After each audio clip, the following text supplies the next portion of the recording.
तो hello student, स्वागत है आपके अपने यूट्यूब चैनल A1 एग्जाम पाठशाला में। तो आज का जो हमारा वीडियो होने वाला है क्लास 9 का चैप्टर नंबर 1 हमारे आसपास के पदार्थ। वीडियो को शुरू करने से पहले अगर आप चैनल में नए हो तो चैनल को सब्सक्राइब करें, लाइक करें और शेयर करें। चलिए तो हम वीडियो को शुरू करते हैं। आपको क्या करना है कि हमारे साथ साथ लिखते जाना है और नोट्स को किस तरह से बनाना है वो भी इस वीडियो में बताया जाएगा। तो हमारा जो चैप्टर का नाम है वो है हमारे आसपास के पदार्थ। चलिए सबसे पहले हम लिखेंगे उसे हमारे आसपास के पदार्थ के बारे में क्या है, ध्यान दीजिएगा। तो इसका मतलब होता क्या है, चलिए सबसे पहले हेडिंग लगाइएगा चैप्टर नंबर 1 का, हमारे आस पास के पदार्थ। पास के पदार्थ। चलिए ये हमने चैप्टर का नाम को हेडिंग में लगा। इस चैप्टर में सबसे पहले आपको पूछा जाएगा, इस चैप्टर में सबसे पहले आपको पूछा जाएगा कि पदार्थ होता क्या है। चलिए पदार्थ होता क्या है। चलिए सबसे पहले क्वेश्चन नंबर 1 में आप लिखोगे पदार्थ की परिभाषा लिखें। क्या आप लिखोगे? पदार्थ की परिभाषा लिखें। चलिए पदार्थ की परिभाषा लिखें। आपको अगर एग्जाम में पूछा जाएगा कि पदार्थ की परिभाषा क्या है, आपको बस इस वीडियो के द्वारा जितना आपको लिखाया जाएगा बस आपको उतना ही लिख के आना है, उससे ज़्यादा आपको लिखना नहीं है। चलिए सबसे पहले हम लिखेंगे उत्तर में। उत्तर में क्या लिखेंगे? यहाँ पे पदार्थ लिख के डेज देंगे। यहाँ पे क्या लिख के डेज देंगे? पदार्थ। चलिए अब हम इसका आंसर लिखेंगे। आपको भी एग्जाम में एकदम इसी तरह लिख के आना। और आप अगर बोर्ड एग्जाम का तैयारी कर रहे हो तो ये जो है बहुत इम्पोर्टेंट है आपके लिए। आपको इस चैप्टर से क्वेश्चन पूछेगा ही पूछेगा। तो चलिए पदार्थ होता क्या है वो समझेंगे और इसके डिफिनेशन को समझेंगे। सबसे पहले इसके डिफिनेशन में लिखेंगे प्रत्येक वस्तु जिसमें द्रव्यमान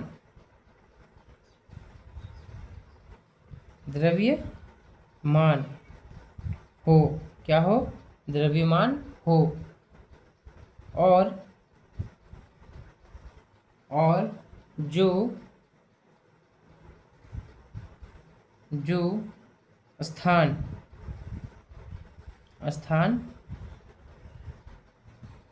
घेरती है। क्या करती है? वो स्थान घेरती है या घेरती हो, उसे हम क्या कहेंगे? उसे हम पदार्थ कहेंगे। क्या कहेंगे? पदार्थ कहते हैं। अगर आपको एग्जाम में पूछा जाएगा कि पदार्थ किसे कहते हैं तो बस आपको इतना लिखना है कि प्रत्येक वस्तु जिसमें द्रव्यमान हो और जो स्थान घेरती हो उसे हम पदार्थ कहते हैं। क्लियर है? अब आप ध्यान दो, उदाहरण जब आपको ये क्वेश्चन पूछेगा कि पदार्थ की परिभाषा लिखें तो आपको उदाहरण देना होगा। आपको उदाहरण देना होगा, ये नियम है। ये उदाहरण देना होगा, ये नियम है। जैसे क्या क्या है भाई? लोहा, आपको पता ही होगा। पत्थर, मिट्टी, ठीक है, बहुत सारा है, आदि जो क्या है? पदार्थ है। अगर आपको पूछा जाए कि पदार्थ की परिभाषा लिखिए तो आपको इतना लिखना होगा, इतना लिखना होगा। चलिए, अगर आप ये नहीं लिख पाते हो, मान लो ये आपको याद करने में आपको दिक्कत होता है, तो हम दूसरे डिफिनेशन की ओर बढ़ते हैं। इसका एक और डिफिनेशन है।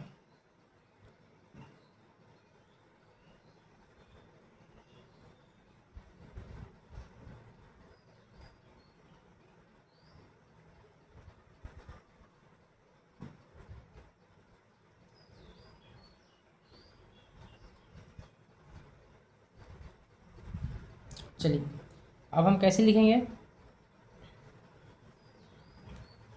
दूसरे डिफिनेशन में क्या लिखेंगे, सोच समझो।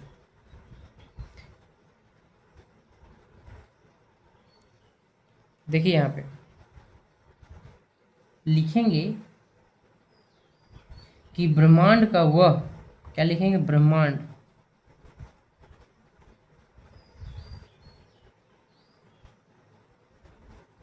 ब्रह्मांड का वह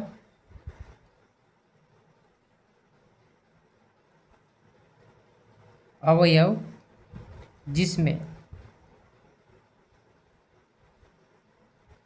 जिसमें क्या हो, द्रव्यमान, जिसमें क्या हो, द्रव्यमान व आयतन होता है, होता है, तथा जिसका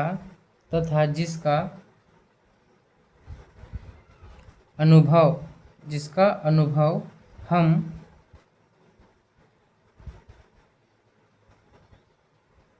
अपनी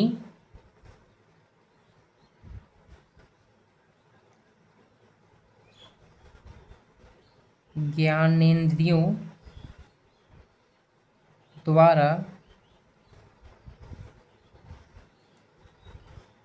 द्वारा कर सकते हैं, कर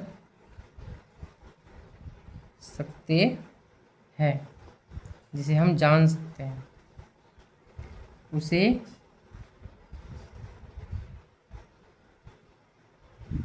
पदार्थ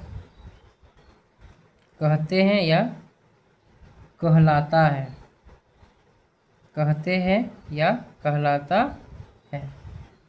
ठीक है, और उदाहरण के लिए आप वो उदाहरण को लगा सकते हो जो अभी हमने कुछ देर पहले आपको बतलाया था।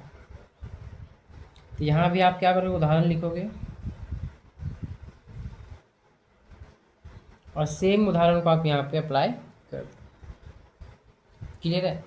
और अगर आप नया नया उदाहरण को और देना चाहते हो तो लिख सकते हो, ये क्या हुआ, जल, ठीक है, वायु, लकड़ी,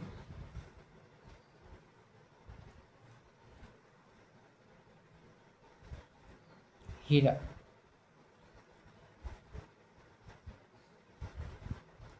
यहाँ पे थोड़ा सा चलिए, आदि पदार्थ है। ये समझ में आया? अगर आपको पूछा जाएगा तो आप ये दोनों डिफिनेशन में से एक का आप लिख सकते हैं। वो समझ में आ गया? ये हमने अभी पदार्थ के दो परिभाषा को समझा। अब आपको क्वेश्चन पूछ सकता है एग्जाम के लिए। चलिए नेक्स्ट क्वेश्चन की ओर बढ़ते हैं। क्वेश्चन नंबर 2 पूछा जाएगा, हमने तो पदार्थ को समझ लिया और हमने उसके पदार्थ के परिभाषा को समझा। अब ध्यान दीजिएगा, पूछा जाएगा पदार्थ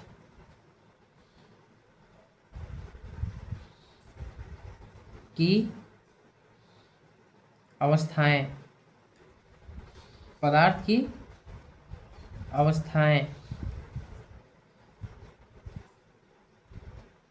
कौन कौन सी है, पूछा जाएगा कौन कौन सी है। तो आपका जवाब क्या होगा, आपका जवाब क्या होगा? अब आप यहाँ पे ध्यान दो, आप कैसे लिखोगे, आप कैसे लिखोगे, आप कैसे लिखोगे जब आपको एग्जाम में पूछा जाएगा पदार्थ की अवस्थाएं कौन कौन सी है। तो कैसे लिखेंगे हम इसे, ध्यान दोगे। यहाँ पे लिखेंगे उत्तर में, यहाँ उत्तर में लिखेंगे पदार्थ की अवस्थाएं। क्या लिखेंगे, पदार्थ की अवस्थाएं लिख के हम डैश देंगे, ठीक है, लिख के हम डैश देंगे। अब हम आंसर में क्या लिखेंगे वो आपको समझना जरूरी है। लिखेंगे यहाँ पे, ध्यान दोगे, पदार्थ की 3 अवस्थाएं। पदार्थ की कितनी अवस्थाएं होती है, 3 अवस्थाएं होती है।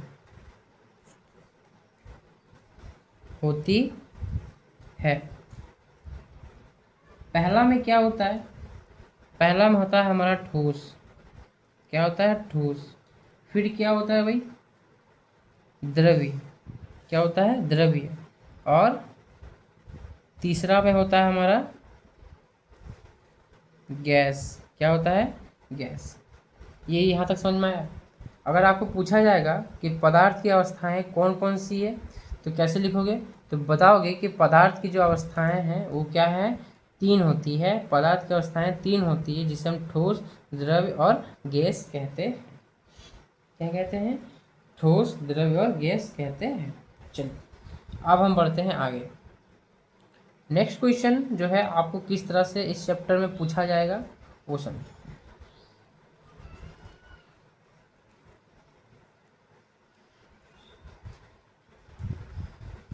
क्वेश्चन नंबर 3 में ध्यान दीजिएगा। क्वेश्चन नंबर 3 में क्या बोला गया, बोला गया अभी हमने ठोस, द्रव्य और गैस को समझा, ठीक है। लिखेंगे यहाँ पे ठोस की परिभाषा लिखें। क्या लिखेंगे, ठोस। देख लीजिए ये जो चैप्टर चल रहा है एकदम परफेक्ट नोट्स चल रहा है आपको एग्जाम में, और आपका जो नोट्स होना चाहिए एकदम इसी तरह होना चाहिए। ठोस की परिभाषा, ठोस की परिभाषा लिखे। ठोस की परिभाषा लिखे, क्या होती है ठोस, उसके बारे में हमें लिखना है। किस प्रकार से लिखेंगे सो समझो।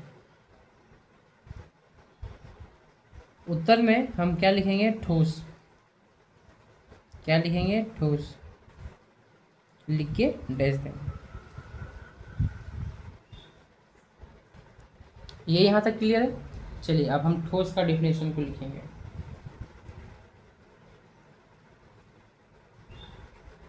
लिखेंगे यहाँ पे निश्चित आकार। क्या लिखेंगे, निश्चित आकार, निश्चित आकार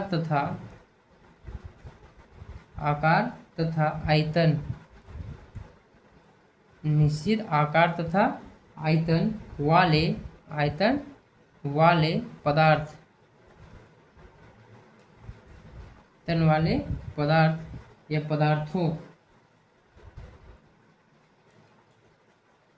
पदार्थों को हम क्या कहते हैं, ठोस कहते हैं। ठोस कहते हैं। चलिए जैसे उदाहरण में यहाँ लिखेंगे,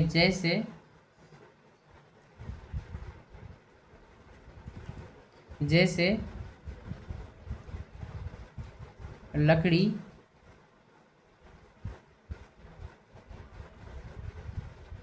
पत्थर, लोहा आदि। दिख रहा है, क्लियर हो गया। ठोस हम किसे कहते हैं, आपको डिफिनेशन लिखते ही समझ में आ गया होगा, ठीक है। ठोस निश्चित आकार तथा आयतन वाले पदार्थ को ठोस कहते हैं। जैसे क्या होगा, लकड़ी होगा, पत्थर होगा, लोहा होगा, ये सब किस में आता है, ठोस में आता है। चलिए अब हम बढ़ते हैं क्वेश्चन नंबर 4। चलिए नेक्स्ट क्वेश्चन है, अभी हमने पिछले क्वेश्चन में ठोस को समझा, अब हम समझेंगे द्रव। क्या समझेंगे? द्रव की परिभाषा। परिभाषा लिखें, द्रव की परिभाषा लिखें। कैसे लिखेंगे वो समझना जरूरी है।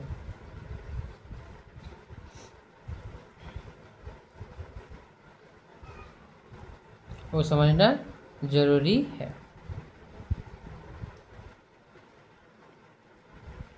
तो सबसे पहले हम लिखेंगे उत्तर में क्या लिखेंगे, ध्यान दो। यहाँ पे हम क्या लिख के देंगे? द्रव। द्रव लिख के डैश देंगे। क्या देंगे? द्रव लिख के डैश देंगे। द्रव क्या होता है? वे पदार्थ, वे पदार्थ जिनके आधार, जिनके जिनके आकार, यहाँ आधार नहीं होगा, जिनके आकार, वे पदार्थ जिनके आकार क्या होते हैं? जिनके आकार क्या होते हैं? निश्चित। क्या होते हैं? निश्चित। क्या होते हैं? निश्चित। न हो, न हो, परंतु, परंतु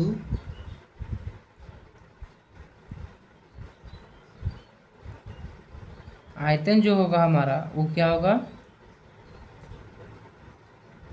निश्चित हो। आयतन जो हो हमारा क्या हो? निश्चित हो। उन्हें क्या कहते हैं? उन्हें द्रव्य कहते हैं। उसे क्या कहते हैं? द्रव कहते हैं। जैसे उदाहरण में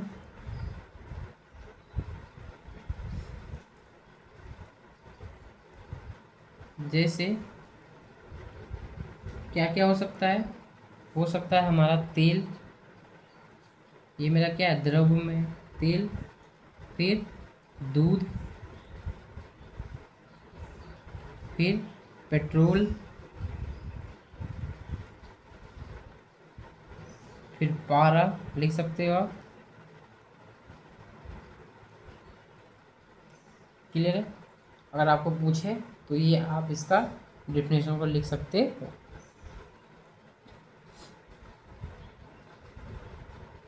ये यहाँ तक क्लियर हुआ?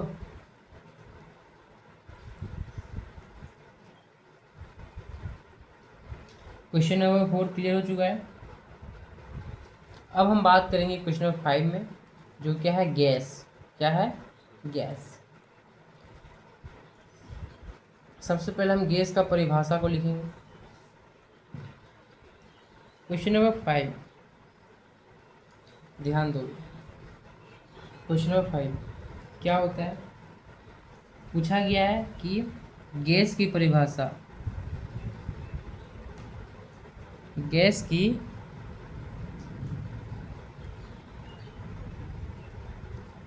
परिभाषा लिखे। गैस की परिभाषा लिखे। उत्तर में हम कैसे लिखेंगे? ध्यान दो। गैस, गैस लिख के डैश देंगे। क्या करेंगे? गैस लिख के डैश देंगे। क्या हो जाएगा हमारा? ध्यान दो।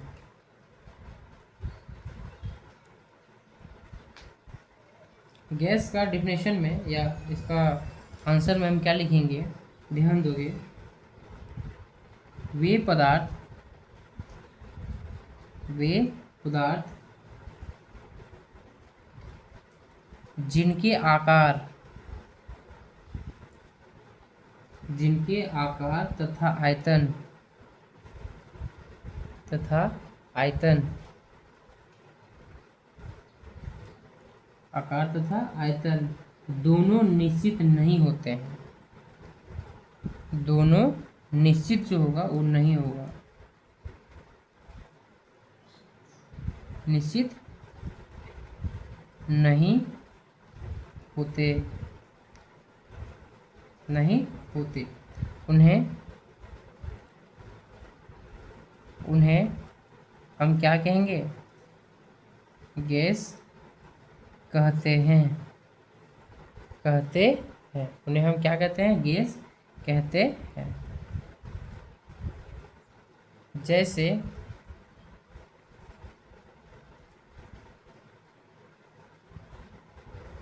जैसे यहाँ पे ध्यान दोगे, जैसे क्या क्या हो सकता है? ऑक्सीजन हो सकता है,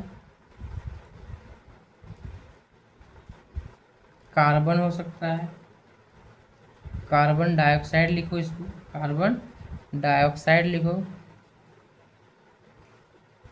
आप लिख सकते हो कार्बन डाइऑक्साइड। फिर नाइट्रोजन लिख सकते हो। तो ये सब जो है ये गैस में आते हैं।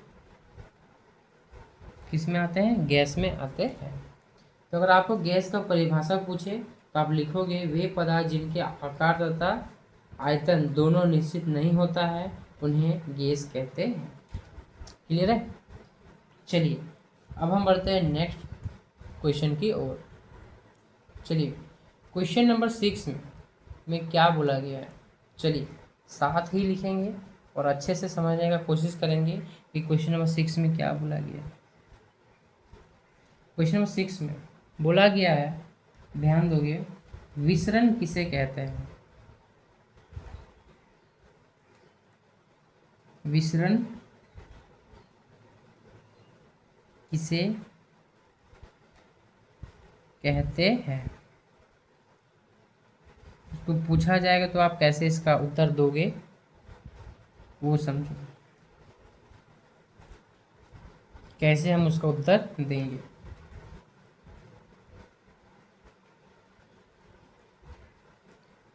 लिखेंगे जब आंसर में जब दो भिन्न भिन्न पदार्थों के कणों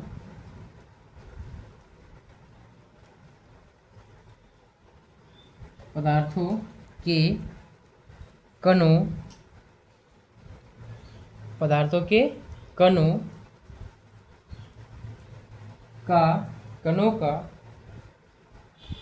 के कणों का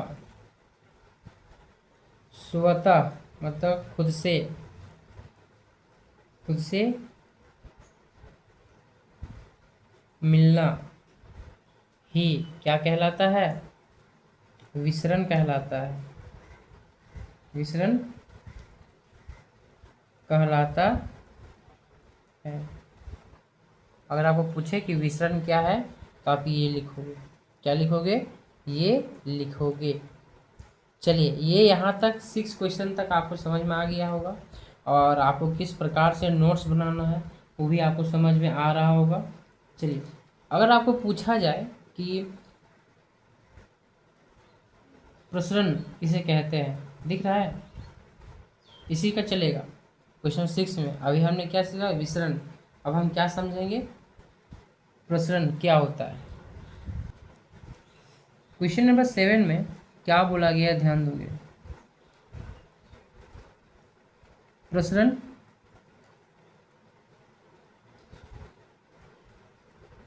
किसे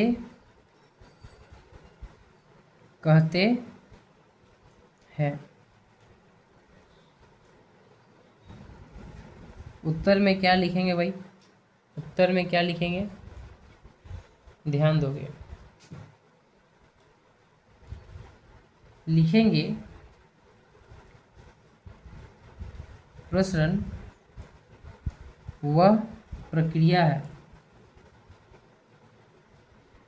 प्रसरण वह प्रक्रिया है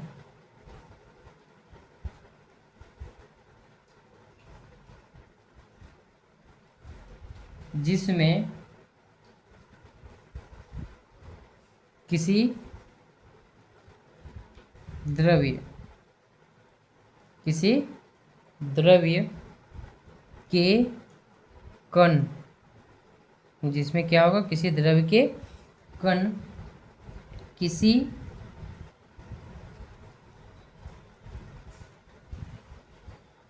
अन्य द्रव्य में प्रवेश करते हैं, प्रवेश करते हैं, उसे क्या कहते हैं? प्रसरण कहते हैं।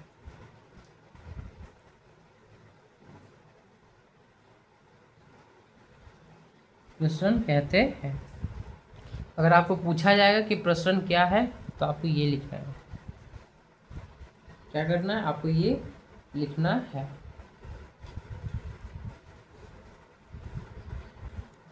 तो ये क्वेश्चन समझ में आ गया। चलिए अब हम बढ़ेंगे क्वेश्चन नंबर 8 की ओर। क्वेश्चन नंबर 8 में क्या बोला गया है, ध्यान सबसे समझोगे। क्वेश्चन नंबर 8 में बोला गया है घनत्व किसे कहते हैं? घनत्व किसे कहते हैं?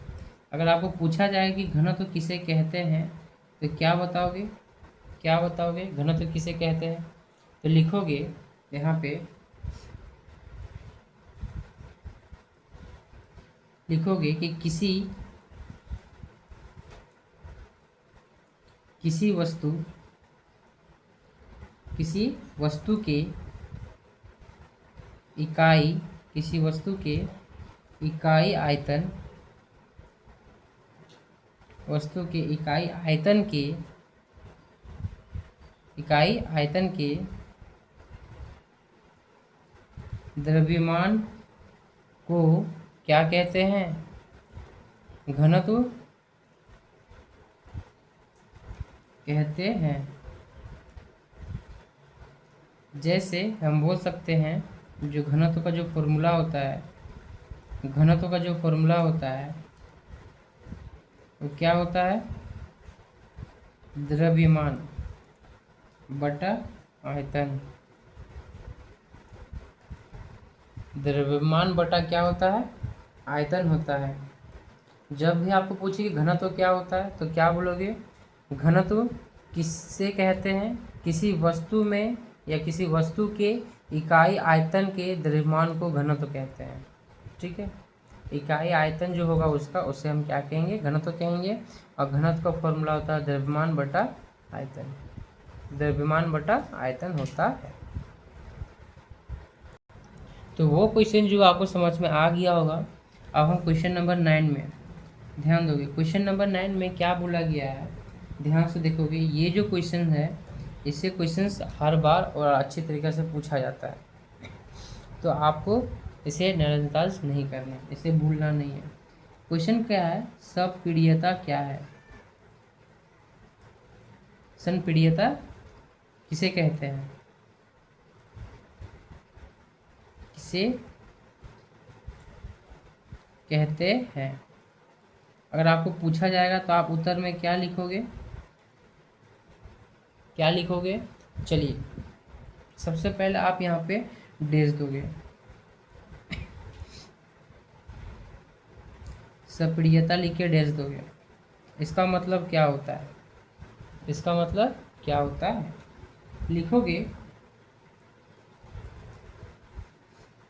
यहाँ लिखोगे आंसर में, लिखोगे जब द्रव व गैस या गैसीय, क्या लिखेंगे? गैसीय पदार्थ, गैसीय पदार्थ। क्लियर है? जब द्रव और गैसीय पदार्थ क्या होता है?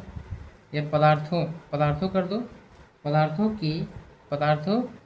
के कणों, क्या बोला गया? पदार्थों के कणों के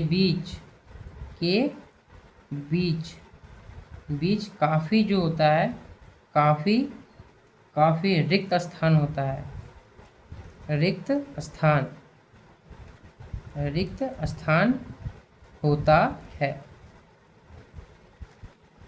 है जिसमें हवा जिसमें हवा भारी होती है। इसमें जो हवा होता है वो क्या होता है, भारी होता है। क्या होता है, भारी होता है। लिखेंगे जिसमें वह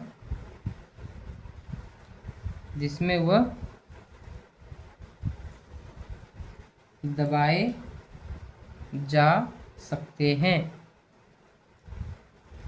सकते हैं। इस गुण को हम क्या बोलते हैं,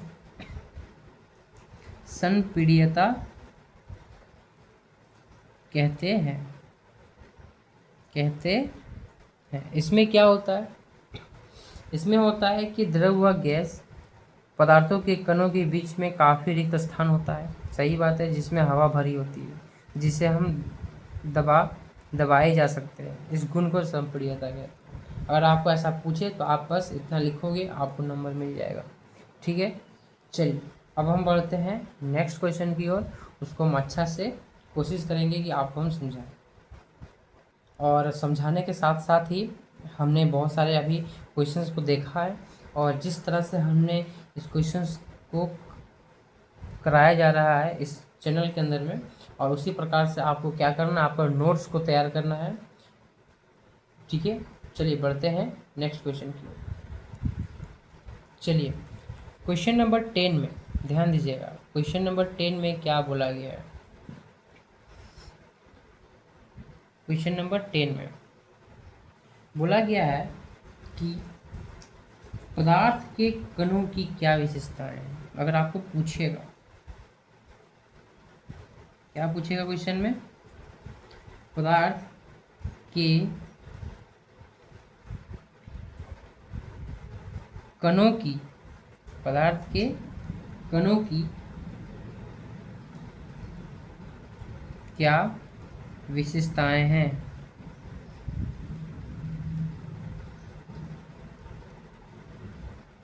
विशेषताएं होती है या हैं। उत्तर में आप इसे किस प्रकार से लिखोगे, ध्यान दो।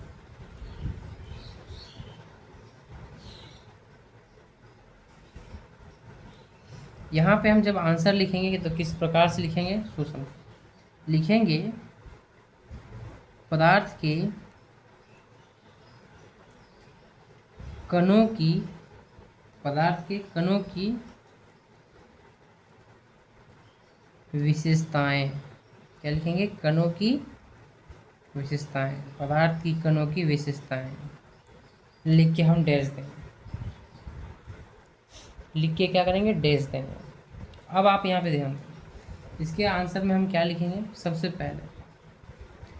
पहले पहला में हम क्या लिखेंगे, लिखेंगे जो हमारा पदार्थ होता है, जो हमारा क्या होता है, पदार्थ होता है, पदार्थ के कणों के बीच पदार्थ के कणों के बीच में क्या होता है, बीच में क्या होता है, हमारा रिक्त स्थान होता है। रिक्त स्थान होता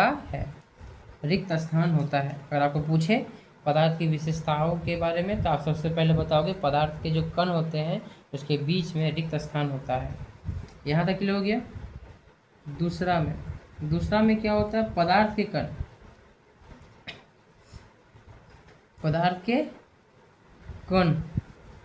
क्या होते हैं, निरंतर। पदार्थ के कण जो होते हैं क्या होते हैं, निरंतर क्या करते हैं, गतिशील करते हैं। क्या करते हैं, गतिशील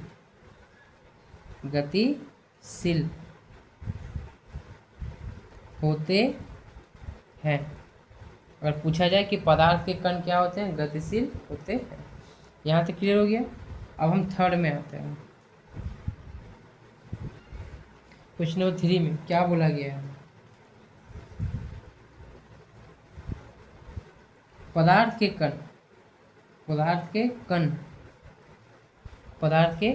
कण एक दूसरे को क्या करते हैं, एक दूसरे को क्या करते हैं, आकर्षित करते हैं, मतलब खींचते हैं। अगर आपको पूछे तो बस आपको 3 पॉइंट आपको लिखना है, बस आपको नंबर मिल जाए। ये आपको समझ में आया? अगर आपको पूछा जाएगा कि पदार्थ के कणों की विशेषताएं क्या क्या होती है तो क्या बोलोगे? सबसे पहले बताओगे पहला नंबर की कणों की के बीच में क्या होता है, रिक्त स्थान होता है।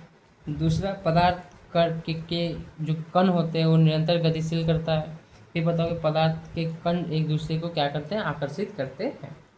चलिए यहाँ तक तो आपको क्लियर हो चुका है।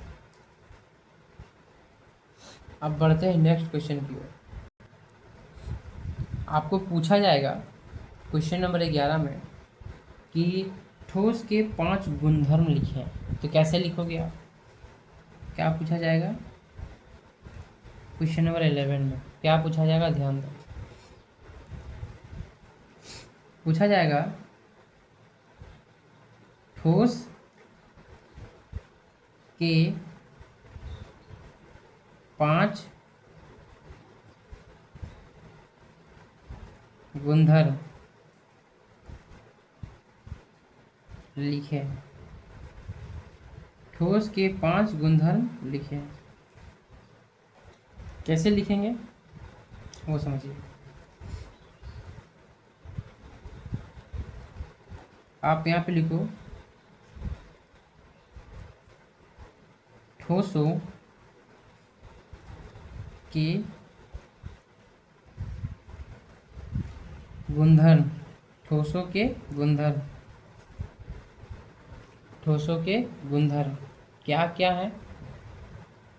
पहला में बोला गया है ठोसों का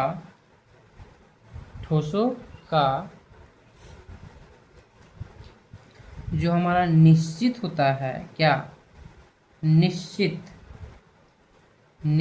आकार, क्या लिखेंगे, निश्चित आकार तथा निश्चित आयतन होता है। निश्चित आयतन होता है। ये हम यहाँ पे लिख सकते हैं, यहाँ पे हम लिख सकते हैं। अब दूसरा में क्या बोला गया है, ध्यान दोगे। पहला में बताया था कि ठोसों का निश्चित आकार और निश्चित आयतन होता है, अभी हमने पढ़ा। दूसरा में क्या लिखा हुआ है, ध्यान दोगे।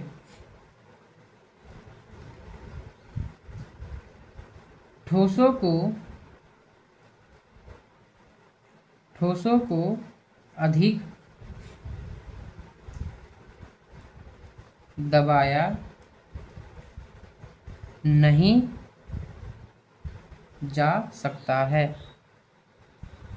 ठोसों को हम अधिक दबा नहीं सकते हैं। तीसरा में क्या बोला गया है, ध्यान दोगे। ठोसों का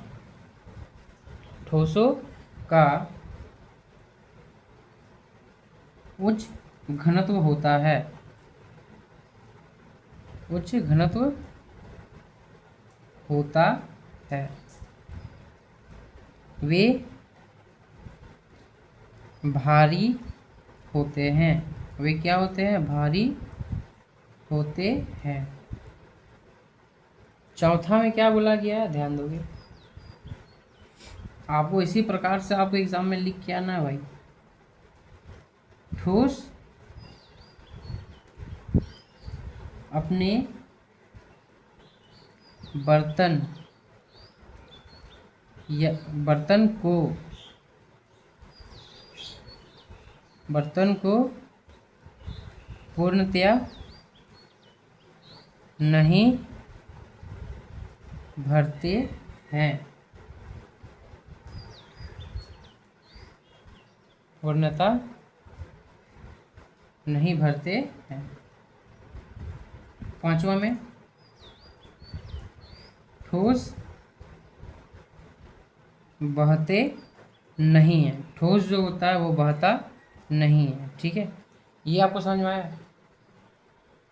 अगर आपको पूछे ठोस के 5 गुणधर्म, तो आप 4 या 5 पॉइंट्स को आप लिख दोगे और बस सिंपल सा डिफिनेशन है, आप आराम से लिख सकते हो और अच्छी तरह से इसी प्रकार से आप नोट्स बना सकते हो, आपको एग्ज़ाम में जो पूछा जाएगा। क्लियर है। चलिए, ये आपको समझ में आ गया होगा। ये था हमारा ठोस के 5 गुणधर्म लिखे, उसे हम किस प्रकार से समझें, बहुत अच्छी तरीके से समझ में आएगी हमें, और किस प्रकार से आपको एग्ज़ाम में लिखना है, और बहुत ज़्यादा सिंपल है, आप आराम से याद कर सकते। चलिए, अब हम बढ़ते हैं क्वेश्चन नंबर 12 की ओर। देखिए, क्वेश्चन नंबर 12 में क्वेश्चन क्या है? क्वेश्चन नंबर 12 में क्वेश्चन है हमारा, बोला गया है द्रव के 5 गुणधर्म लिखना है। जिस तरह अभी हमने ठोस के बारे में लिखा, उसी प्रकार हमें द्रव के बारे में लिखना है। किसके बारे में लिखना है? द्रव के बारे में लिखना है।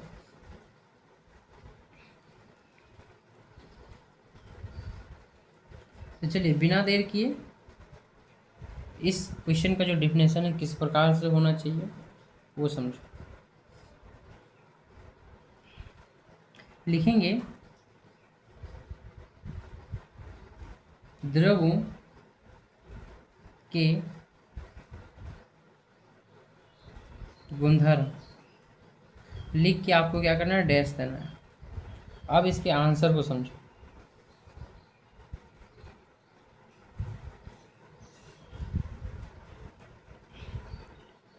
इसके आंसर में आप क्या लिखोगे?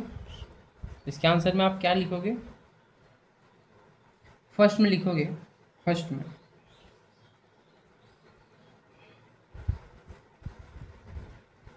द्रवों का आयतन, क्या होता है हमारा? निश्चित होता है। द्रवों का जो आयतन होता है वो हमारा क्या होता है? निश्चित होता है।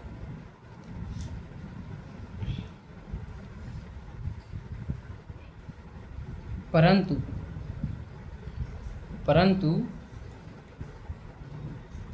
उनका आकार जो होता है, उनका आकार निश्चित नहीं होता है। उसका आकार निश्चित नहीं होता है। ये यहाँ तक क्लियर है। लिखेंगे, द्रव उस बर्तन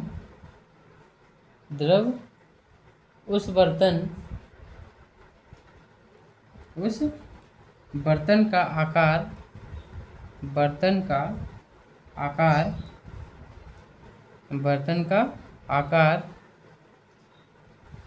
धारण कर लेता है। कर लेता है,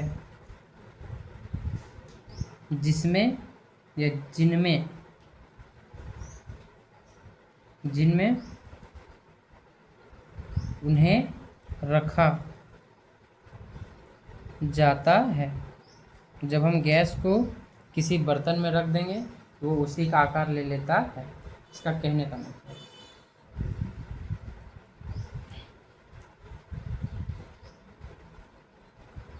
चलिए, क्वेश्चन नंबर 2 में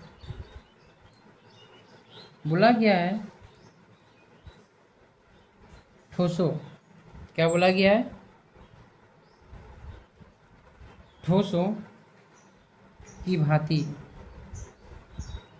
ठोसों के भांति द्रवों का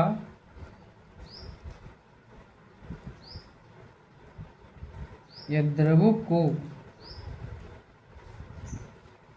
अधिक नहीं दबाया जा सकता है।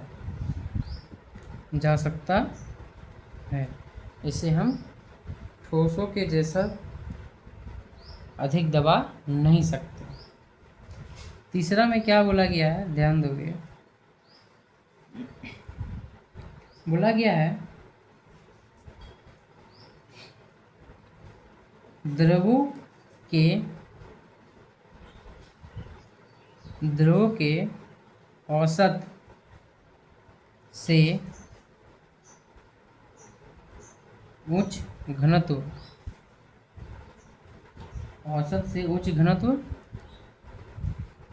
होता है। यहाँ तक क्लियर है। वे प्राय ठोसों से कम घने होते हैं।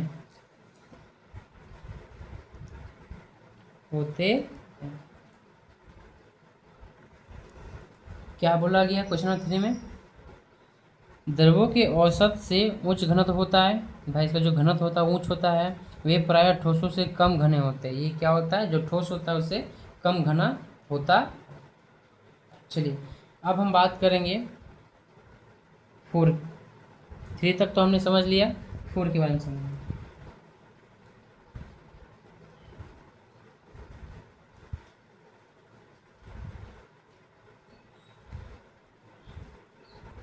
यहाँ पे ध्यान दोगे, जो द्रव होता है हमारा, वो क्या होता है, आसानी से बहते हैं।